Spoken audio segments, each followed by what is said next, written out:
Students in Bangladesh protested on Tuesday after an Air Force fighter jet crash killed at least 31 people, most of whom were children.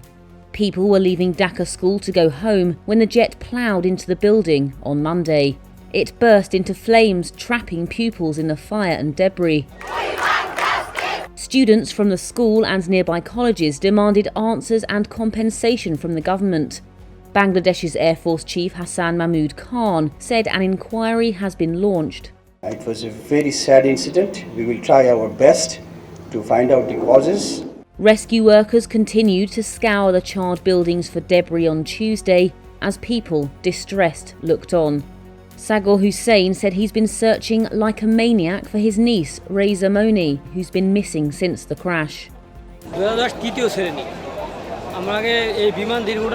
She is a third grader. Since yesterday afternoon, we have visited all the hospitals and the school, but cannot find her whereabouts. The military said the jet had taken off from a nearby airbase on a routine training mission. After experiencing mechanical failure, the pilot, who was among those killed, tried to divert the aircraft away from populated areas, but it crashed into the campus. The government announced a day of mourning, with flags at half-mast and special prayers at all places of worship.